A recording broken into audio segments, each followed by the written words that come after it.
Attention, le présent vidéogramme s'adresse aux personnes ayant visionné le film Litan, La Cité des Spectres Verts de Jean-Pierre Mocky. Si ça n'est pas le cas, pour ne pas risquer d'entacher le plaisir de sa découverte, nous vous conseillons chaudement de le visionner d'abord, puis de revenir à la vidéo, si le cœur vous en dit toujours. Amicalement, la rédaction. Dans le vaste paysage du cinéma français se trouve un réalisateur que j'affectionne beaucoup, le bien nommé Jean-Pierre Mocky. Il est de ces réalisateurs prolifiques, plus de 60 films en 60 ans de carrière, enchaînant les films, bons comme moins bons. Mais toujours une même recette, un ton particulier, un rythme curieux, et des gueules, et des lieux.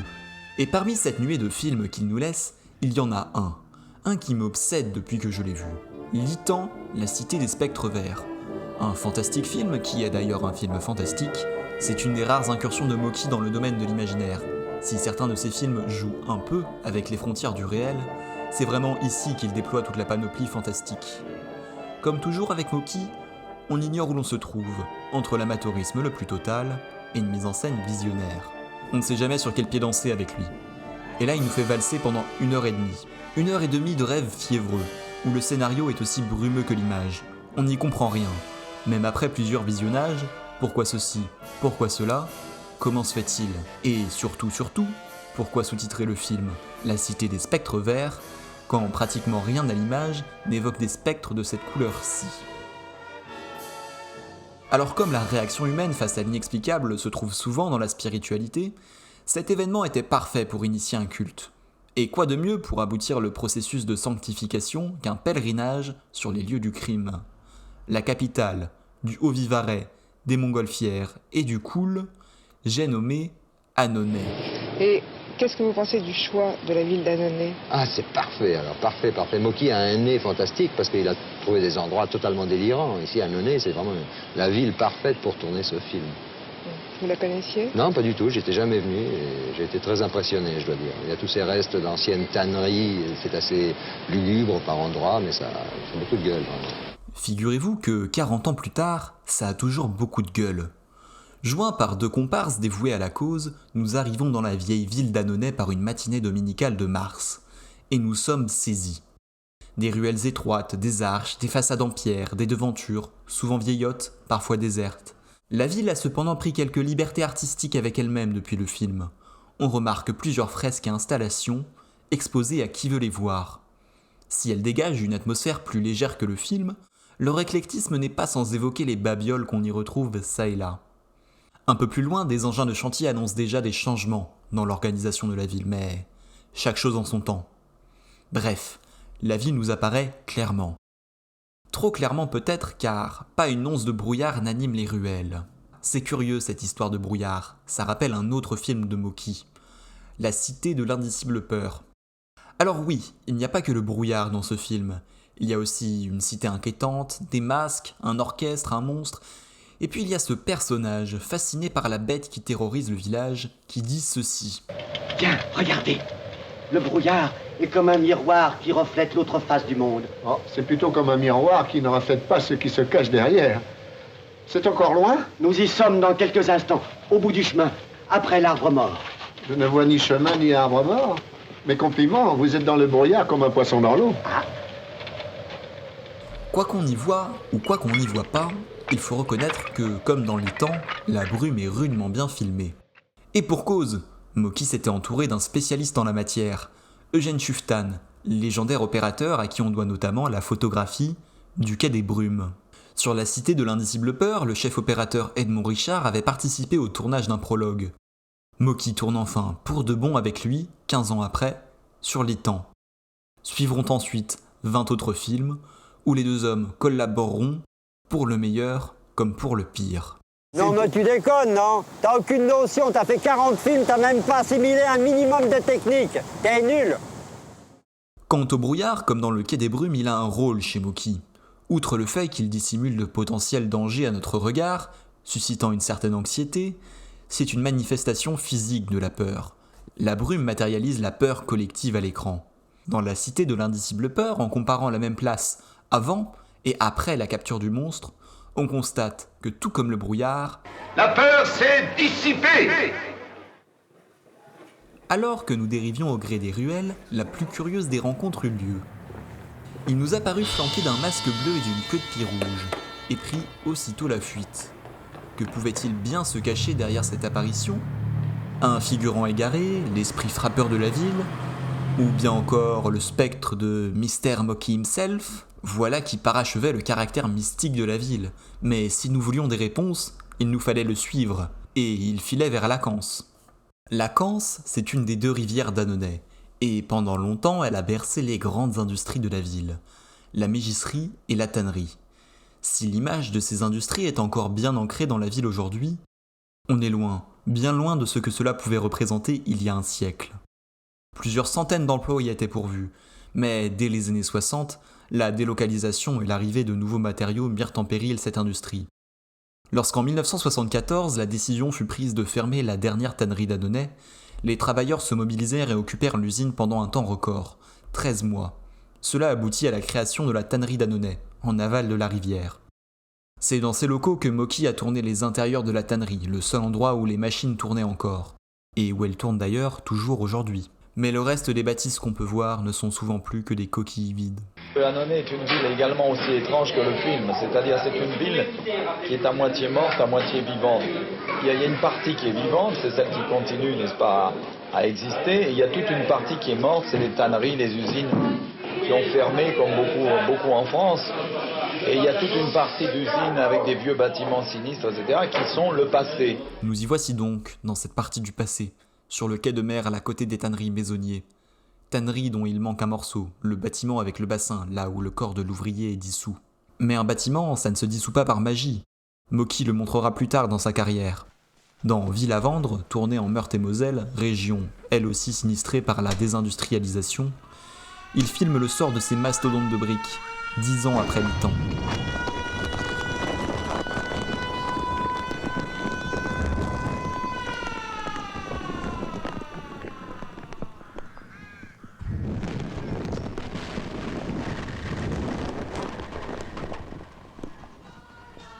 C'est un film qui résonne étrangement avec Littan.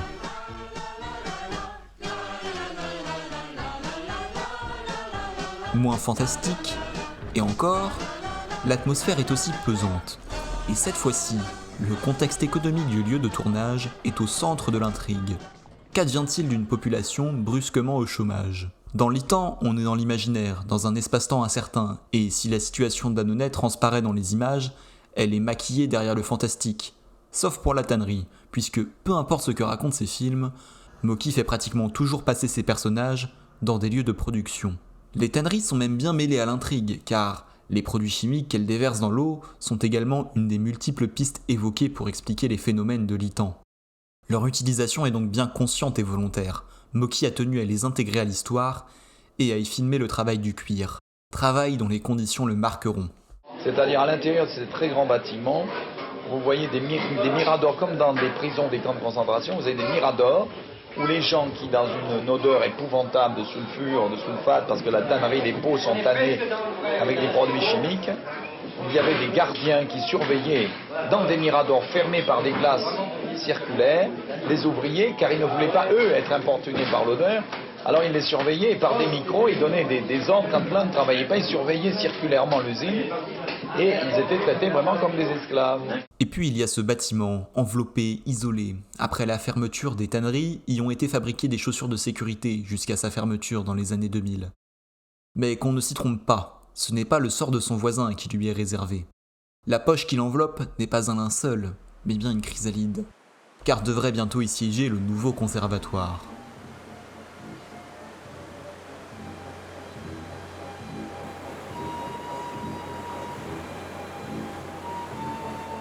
En se retournant, on peut vraiment contempler la verticalité de la ville. Le terrain est abrupt, les constructions s'adaptent.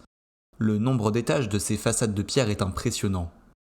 Et au milieu de la skyline annonayenne se dresse une curieuse structure. Une espèce de rampe de lancement en béton, le long de laquelle s'élance une capsule métallisée. Il s'agit de l'ascenseur urbain de la ville, construit peu après le film. Ultime parade technologique face aux aléas géographiques, ce dispositif n'est pas seulement un moyen commode pour rejoindre le centre-ville, puisqu'on dispose, en théorie, d'un joli point de vue sur le quartier. En théorie, je dis bien car ce jour-ci les carreaux avaient été cassés et obstrués, mais il paraît que depuis, l'ensemble a été rénové. Profitons tout de même du point de vue de la plateforme d'embarquement, mais pas trop non plus car ça n'a quand même rien à voir avec le film. Enfin, c'est probable qu'un bâtiment à l'allure pareille aurait plu à Moki s'il avait tourné un second film à Annonay, mais ça n'est pas le cas. Alors en route. Au croisement des deux rivières, nous retrouvâmes notre guide. Une fois de plus, il disparut avant qu'on ne puisse l'interroger, mais il nous exposa un nouveau lieu de tournage. Aujourd'hui, les locaux d'une société de pose de chapes liquides, on remarque encore le bâtiment caractéristique, un ancien moulin. Heureusement qu'il tient encore debout, car on aurait du mal à reconnaître le reste du terrain une fois qu'on enlève la sculpture d'insectes géants, le stand de poissons, l'engin qui ne peut être destiné qu'à des sacrifices humains et le bassin de truites. Truites, ou devrais-je dire trout? Vous l'aurez peut-être remarqué, tous les noms visibles à l'écran sont écrits en anglais. Si ça contribue bien sûr à perdre le spectateur, le but était surtout de mieux exporter le film. C'est qu'au départ, voyant que c'était un film fantastique, on avait décidé de faire une double version française, version anglaise. On a commencé à parler anglais, moi je parlais un petit peu, mais Marie-Josée parlait vraiment pas très lentement, elle parlait un anglais lent, donc ça n'aurait pas pu être doublé même. Alors on n'a pas continué, le film il y a eu quelques scènes tournées en anglais, puis après on s'est arrêté. Ok?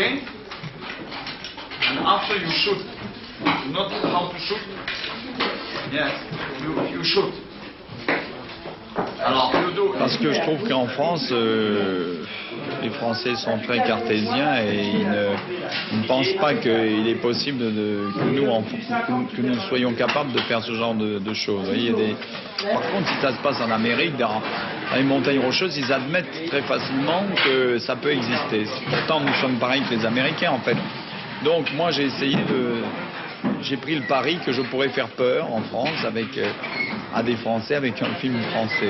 Mais vous allez aussi, vous partez pour l'Angleterre pour réaliser un certain nombre de trucages qui ne sont pas possibles ici en France. Parce qu'en France, comme je suis le premier à faire ce genre de film, on n'a pas institué, si vous voulez, il n'y a pas de laboratoire spécialisé dans le trucage, puisqu'en France, comme on l'a dit tout à l'heure, il n'y a pas de film fantastique.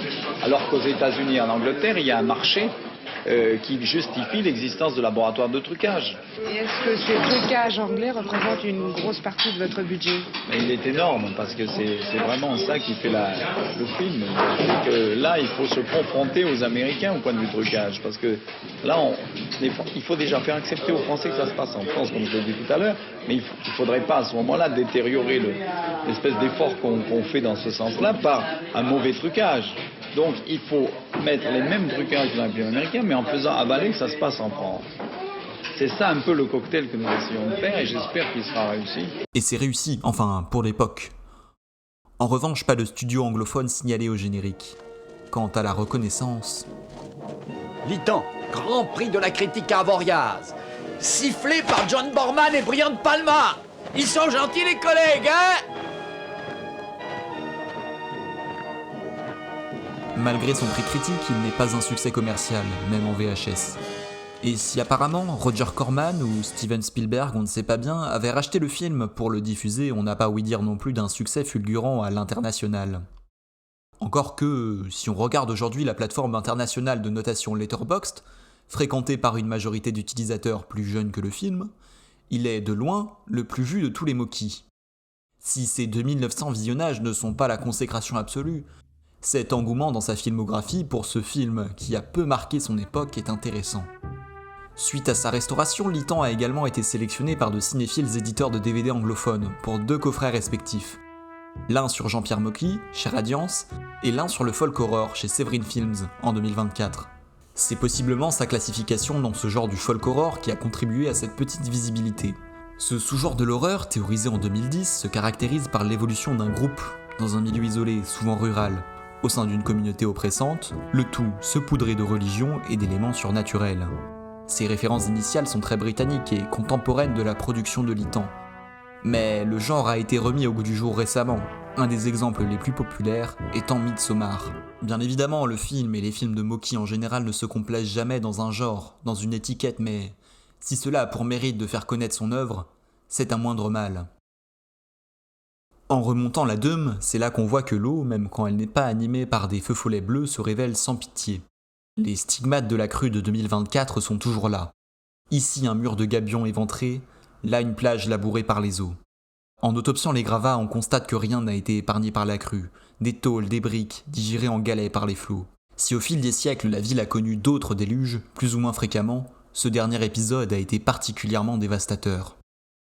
Et au loin, qu'est-ce ? Serait-ce un garde-corps rouge vif, comme ceux qui jonchent les passerelles des roches noires ?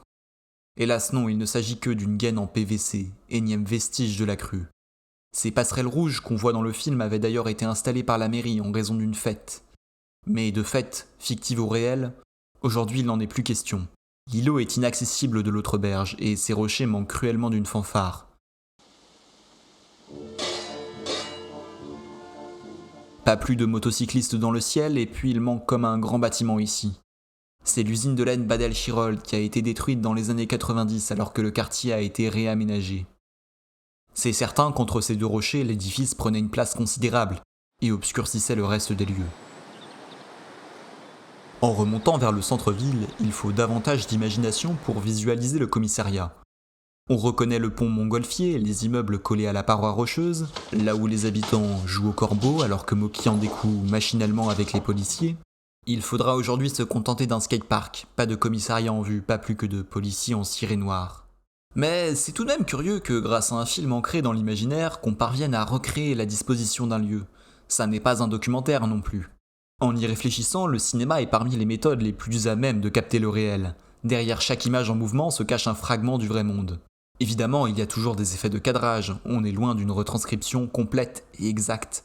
Mais même si cette part de réel est plus ou moins assumée en fonction des films, au bout du compte, l'image qui se forme derrière l'objectif intégrera quelque chose qui vit en dehors du film, qui raconte quelque chose du monde à ce moment-là.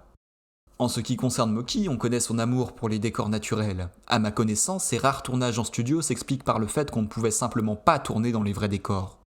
Il y a peut-être des raisons financières derrière les décors préexistants, mais Moki a accordé pendant toute sa carrière un grand intérêt à repérer ses films lui-même, dénichant sans cesse des endroits marginaux de France, à l'atmosphère unique, loin des images d'Épinal.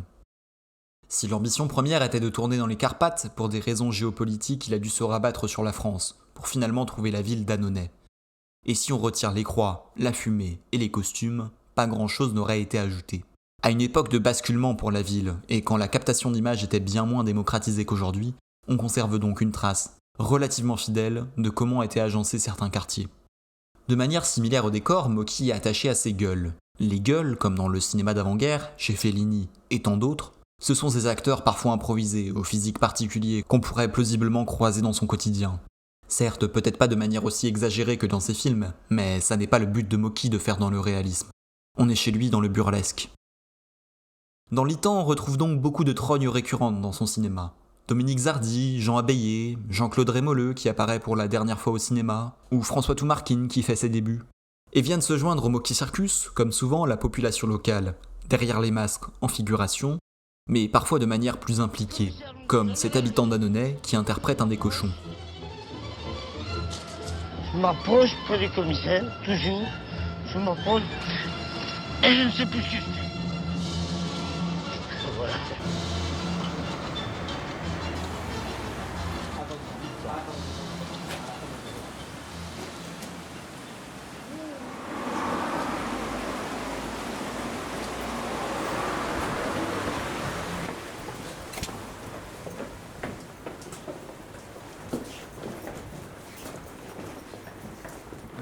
Mais alors, oh putain, mais oh, ça c'est beau ça. Attends, mais c'est dans le film ça? Ça c'est carrément. Johannes? Ah si, je sais, oui. C'est dans le film ça? Ouais. On eut peine à croire que le coupe-gorge par lequel notre guide passait débouchait. Et pourtant, il nous conduisit une fois de plus dans un lieu de tournage. Cette petite ruelle en pente qu'un habitant mu par la peur garde fusil en main, lorsque le chaos est à son apogée. Mais on eut à peine le temps de constater que les lieux n'avaient guère changé, qu'ils nous avaient déjà filé entre les doigts. On le retrouverait, tôt ou tard. Aïe aïe aïe. On est bien eu hein. Ça c'est du cinéma.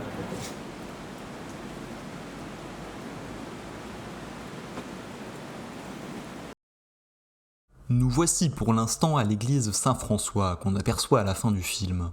Je le précise parce qu'à la vue de son nouveau maquillage éclatant, on a peine à croire qu'elle y figure. Que son intérieur ait été refait ou non, ça on ne le saura pas, puisqu'elle était fermée. De toute façon, peu importe, la scène à l'intérieur de l'église n'a pas été tournée là. C'est à la chapelle de Trachin, la plus vieille chapelle de la ville, qu'a lieu la scène. Sous le clocher qu'on aperçoit dans toute la ville, la porte est là encore, fermée. Le lieu a vécu, bien vécu, mais son intérieur doit être très proche de celui du film.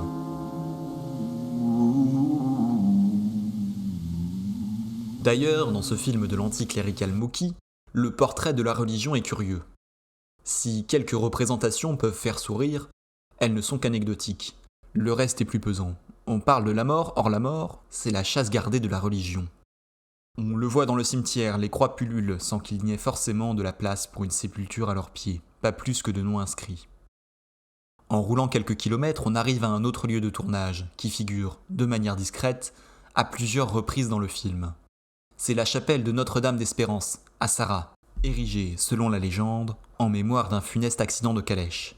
Outre ces multiples apparitions, sur ce lieu figure un autre élément important. Car si on l'a vu, le film se conclut dans la chapelle de Trachin, où une figure mortuaire domine l'assemblée.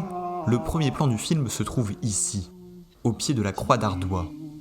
L'esthétique chrétienne est bien signifiante dans le film. La musique utilisée à ce moment-là est issue de l'oratorio des Gaules, chanté par Yegor Reznikov.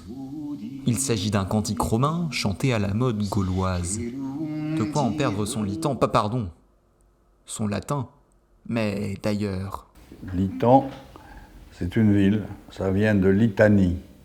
D'ailleurs, le film commence par des chants grégoriens qui donnent un peu l'aspect fantastique du film et sinistre. Lors du générique, cet aspect fantastique et sinistre est en grande partie dévoilé par ce cantique. Comme dans le générique d'un autre film fantastique contemporain de Litan, les images révèlent une autre ambiance si on change de musique.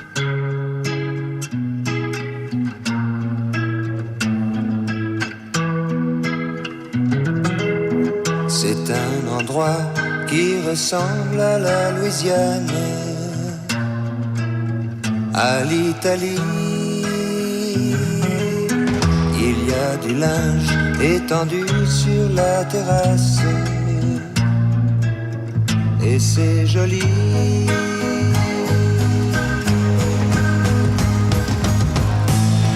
On dirait le Sud, le temps dure longtemps. Jusqu'à un certain point, qu'on s'entende bien, mais ça marche quand même, car il manque à ces images le nerf de la guerre du film. Où sont les gens? Où sont les masques? Où est la brume? Où est la peur? Le premier visuel qu'on a avec cette ville est baigné de lumière et sans agitation humaine. Une vision d'avant, ou peut-être d'après, le cataclysme de la Saint-Litan. Le film est voulu dès le départ comme une trinité météorologique. Brume épaisse, ensuite pluie, ensuite un rayon de soleil, comme pour éclairer progressivement notre compréhension, mais chaque explication laisse place à de nouvelles interrogations. Mais reprenons, face à tout ce que le film convoque, qu'est-ce qu'il raconte donc sur la religion? Enfin, qu'est-ce que le film raconte donc tout court? L'interrogation se pose à plusieurs échelles. Mais faut-il y répondre forcément? Pour une fois qu'on a un film qui, volontairement ou involontairement, est et demeure une énigme, parvenir à le résoudre lui ferait perdre en mystique. Créer un dogme en trouvant des explications complètes dans son histoire tuerait toutes les possibilités d'interprétation. Il faut, pour qu'il continue de démanger nos esprits, que ces interrogations demeurent insatisfaites. Son propos cryptique est la clé du culte de Litan. Voilà une leçon de mysticisme. Mais c'est impossible.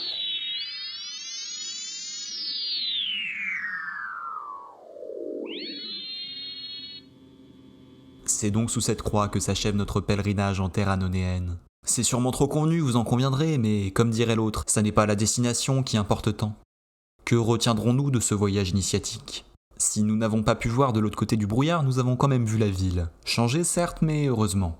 Parce que ce n'est d'abord pas un décor. Des gens y ont vécu, y vivent et y vivront. Il faudrait se pencher sur ses yeux avec une petite lampe torche pour définir précisément ceux qui habitent la ville aujourd'hui. Mais on y trouverait bien sûr une part de ce qu'elle a été. Pour Moki, le film est fait, la messe est dite. Il n'est pas du genre à s'éterniser. Le film garde quand même à ses yeux une place particulière. Il y fait quelques clins d'œil dans d'autres films, chose pas si fréquente chez lui, et reste impressionné par le travail accompli. Et puis il y a des scènes vraiment stupéfiantes. Moi-même, en voyant le film, je reste médusé qu'avec si peu d'argent, à la fois l'opérateur et moi-même, on ait pu réaliser ce truc-là. Et pour nous, si Lithan est une bonne vitrine de ce qu'est une ville selon Mocky, tout n'a pas non plus été exploré aujourd'hui. L'hôpital est le grand absent de notre visite, mais il s'agit sûrement d'un lieu privé. La grotte, elle, se visite. Il s'agit apparemment de la Cocalière dans le sud de l'Ardèche. Et il faut encore trouver le lieu de tournage final. Quant aux ruelles d'Annonay, elles mériteraient de s'y attarder davantage pour tout retrouver. Et quant à notre guide, après réflexion, on le laisse là où il est. Connaître la vérité aurait été décevant, croyez-moi. Mais si d'aventure vous voulez en savoir davantage, le mieux reste toujours d'y aller.